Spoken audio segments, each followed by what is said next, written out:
अंश एवं अंश पूंजी, शेयर एंड शेयर कैपिटल।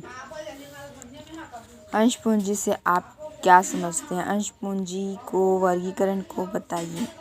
पूंजी के वर्गीकरण को बताइए। अंश पूंजी का अर्थ है परिभाषा, meaning and definition of share capital.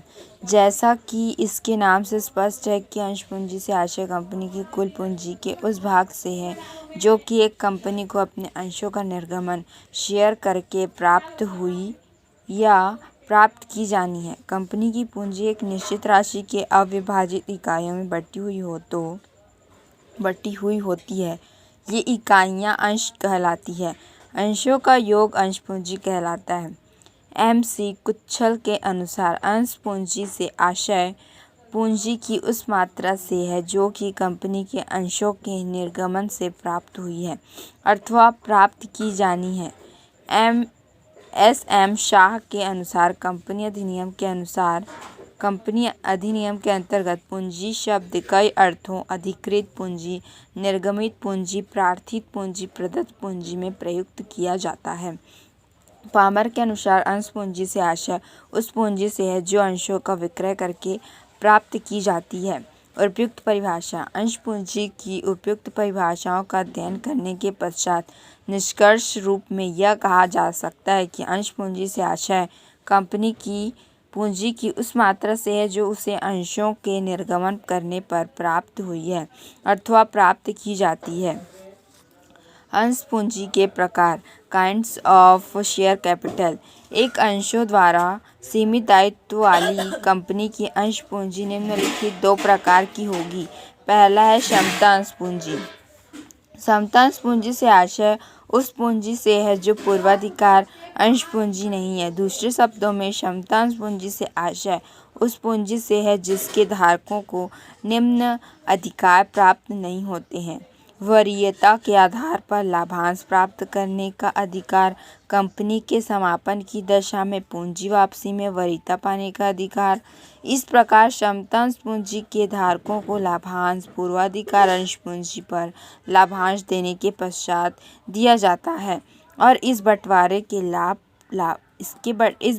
के बाद लाभांश नहीं बचता तो इन्हें कुछ भी प्राप्त नहीं होता। इनके लाभांश की दर संचालकों द्वारा निर्धारित की जाती है। समता अंश पूंजी के धारक कंपनी के प्रबंधन में सक्रिय भाग लेते हैं। मताधिकार द्वारा संचालक मंडल चुनते हैं और वार्षिक सामान्य सभा के द्वारा कंपनी पर नियंत्रण रखते हैं।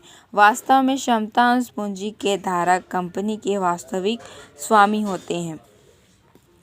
समता अंश पूंजी निम्न में से किसी प्रकार की हो सकती है। मताधिकार सहित अंश पूंजी, लाभांश, मताधिकार या अन्य किसी प्रकार के असमान या विभेदक अधिकार वाली अंश पूंजी जो कि निर्धारित नियमों के अनुसार व शर्तों के अधीन होगी। पूर्वाधिकार अंश पूंजी, अंशों द्वारा सीमित किसी कंपनी की दशा में। पूर्वाधिकार अंश पूंजी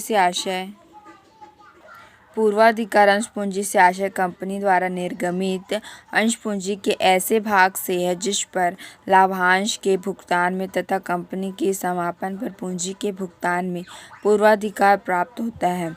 अंश पूंजी के रूप। कंपनी की अंश पूंजी के विभिन्न रूपों को निम्न प्रकार स्पष्ट किया जा सकता है। पहला, अधिकृत पूंजी। इसे पंजीकृत पूंजी या नाम मात्र भी कहते हैं। अधिकृत पूंजी का उल्लेख कंपनी के पार्षद सीमा नियम के पूंजी वाक्य में होता है। यह किसी कंपनी की अधिकतम पूंजी होती है। इसको निर्धारित करते समय कंपनी की वर्तमान एवं भावी दोनों प्रकार की आवश्यकताओं को ध्यान में रखा जाता है। निर्गमित पूंजी।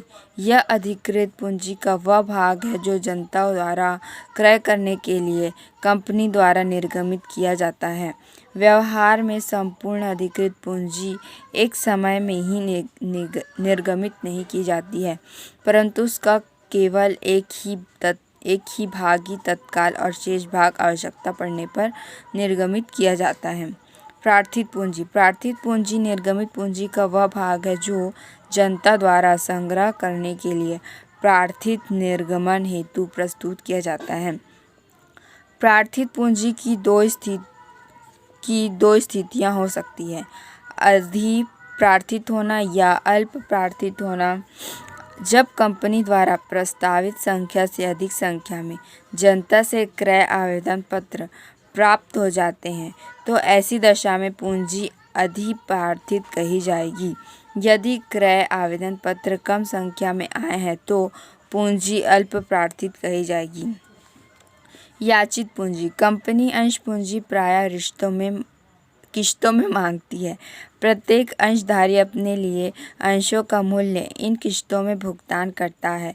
किश्तों को मांग कहते हैं।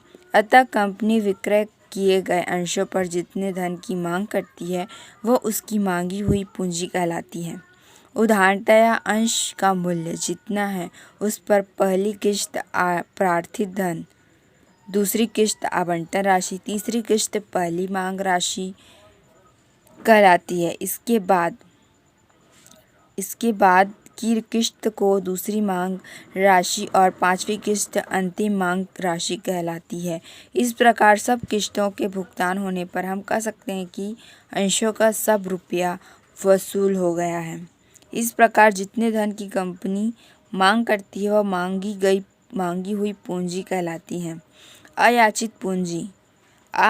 आवंटित पूंजी का वह भाग जिसको नहीं मांगा गया है अर्थात मांगा जाना शेष है अयाचित पूंजी कहलाता है। जैसे 100 रुपये अंकित मूल्य वाले अंश में केवल 75 रुपये ही मांग गए हैं तो शेष 25 रुपये अयाचित पूंजी कहलाएगी।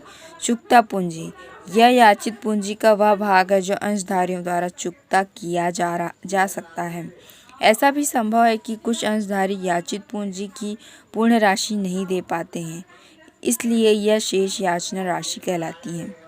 कंपनी अधिनियम 2013 की धारा 2 उपधारा 64 के अनुसार चुकता अंश पूंजी का आशय निर्गमित अंशों पर भुगतान के रूप में प्राप्त राशि तथा कंपनी के अंशों के संबंध में भुगतान की गई राशि